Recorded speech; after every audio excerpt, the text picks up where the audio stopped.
Hi guys, today we're crocheting these super easy snowflakes. You could use these as coasters. They're perfect size to put a wine glass on or a mug or something.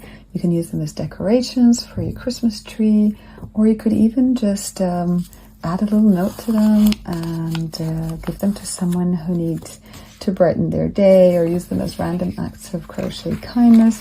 I've prepared some tags here you can get free on my blog if you like, and also if you prefer the written pattern, then I will leave the link below to that as well. It's free on my blog. If you want the PDF printable version, you could get that from my shop for a small fee. So what we'll need for these snowflakes is some DK cotton yarn. You could use white, of course, or even light blue. I think that would look nice as well for a snowflake. I'm going to use this to demonstrate today. Then you need a 3.5mm hook. You need a darning needle and a pair of scissors. And if you want to have these starched in the end, you could starch them in some water and cornstarch. Alright, so for round one, we are going to start with a magic circle. If you don't know how to work a magic circle, I have a step-by-step tutorial on my channel. I will link to that below as well. Otherwise, this is how I do it, like this. Turn it over, insert your hook, hold your yarn, and there's your circle. And chain 2. If you really don't want to start with a magic circle, you could also just start with a chain 2 and then work round 1 into the second chain from your hook. All right, so now we have our chain 2. We're going to work 11 double crochets into this magic circle. So you go into the circle, yarn over, and work a double crochet like this. Okay, and we'll repeat this 11 times until we have a total of 12 stitches into the magic circle. Okay, so I will keep going here. You can pause the video and I'll meet you when I have all 11 double crochets done. So now I'm done with my 11 double crochets here. So what I'll do is I will pull the tail like that. Okay, and then I will join with a slip stitch to the first stitch here to close the circle. Like that, okay? And then you can pull really hard here and you will have no gap in the center of your snowflake. Okay, so that's it for round 1. For round 2, we will start with a chain 5. So 1, 2, 3, 4, 5, and then we'll skip a stitch and we will single crochet into the next one. Okay, so here's the chain 5. We're skipping this one and we will work a single crochet into the next one like that. Okay, so you have this loop here and we'll repeat this all around. So chain 5, 3, 4, 5, skip a stitch and single crochet in the next one. Okay, so just keep going and you can pause the video and meet again when I'm done. So here I'm coming to my last loop. So I've got 1, 2, 3, 4, 5, and here's the last one. 2, 3, 4, 5, and we're skipping a stitch and single crocheting into the last stitch here. So you should have 6 of these loops around round 1. So you have 12 stitches here and you have a total of 6 loops around, or let's call them these chain 5 spaces. Okay, so for round 3, what we're going to do is we start with a chain 2, which counts as a double crochet stitch. Then we will double crochet into this next space here, just like that, and then we chain 3, 1, 2, 3, and we work 2 double crochets back into that same space. We've got 1 double crochet and the next one into that space as well. Okay, and we will repeat this 5 times into each one of these spaces. Well, 6 times including this one. So let's go directly into the next one. We'll work 2 double crochet, 1, 2, get these scissors out of the way, and then chain 3, 2, 3, and another 2 double crochet right back into that chain 5 space. Okay, and once you're done with this, continue directly into the next space with 2 double crochet, chain 3, and another 2 double crochet.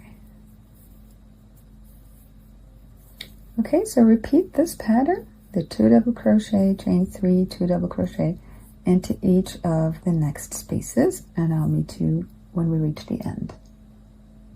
So here I'm at the end of round 3. I've worked my last 2 double crochets here. So what I want to do is slip stitch to join to the top of the initial chain 2 that we worked here, like that. Okay, so this now completes round 3. So for round 4, let's start with a slip stitch to get to the next space, like that. Okay, and then we do another slip stitch into the space, like this. All right, so now into the same space, we're going to start with round 4. And what we'll work here is a single crochet, chain 3, single crochet, chain 5, single crochet, chain 3, single crochet, and then chain 4 to connect it. I'll show you how to do that. So let's start with a single crochet here, and then a chain 3, 1, 2, 3, go back into the same space, single crochet, and then chain 5, 2, 3, 4, 5, and single crochet again,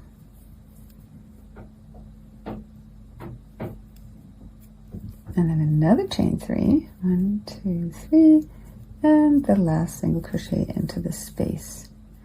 So what we have here now is these 3, bumps here. We've got one short one, a long one, and another short one, okay, which is this part here.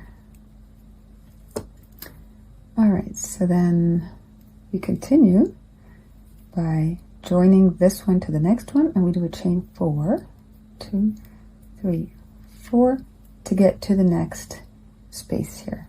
Okay, we do the same again. Single crochet, chain 3,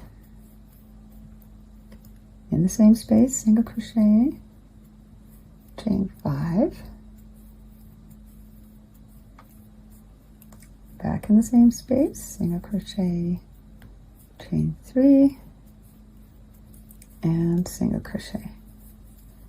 Okay, and then to get to the next space, we do a chain 4, 2, 3, 4, and we'll repeat this again in every space around until we have 6 of these pretty little edges here. Okay, so I'll continue to do that, and I'll see you when I'm done. All right, so I'm coming here to the end of round 4. I've crocheted 6 times the same pattern. All I'm going to do now is continue to join the last 2 edges. So I'm doing my chain 4 here, and then I will slip stitch to the first single crochet of this round to join, like that. There you go. And that's it, really. I'm just going to leave a tail to weave in to make sure it doesn't unravel, and cut off the yarn here, pull that out, And if you'd like to see how I weave them in, these tails, you just get your yarn needle, thread it, turn your snowflake around. Okay, so just grab some of the stitches. You don't want the whole stitch, just maybe the back loops so they don't show in the front, so the yarn tail doesn't show in the front. And then I would go over one again, go in different directions, maybe back and forth, like that. I like to then get closer to the center tail, you know, and see, as I was working, the gap opened a bit. So what you can do is just, since this is a magic circle, just pull it tight and then the gap closes. I don't really like to knot. Some people like to knot these two together, but then it creates a bit of a bump, which is inconvenient if you're going to use it as a coaster. So then just go, maybe grab a few stitches, and you can go through the actual threads. You see, you don't need the whole stitch. It actually holds better if you kind of go through the yarn. You see the strands here? Just go through them like this a few times, back and forth with both these tails, and then you will make sure that your project won't unravel. So I'm going to do this one as well. Cut those off, and there you have it. Your coaster is ready. Make, you know, a whole set. You can make 6 of these, and they would make a wonderful gift this winter. All right, so as I said, if you'd like the written pattern, I'll link it down below. And if you'd like to use these tags, you can get them from my blog. I hope you enjoyed this tutorial, and I'll see you next time. Bye!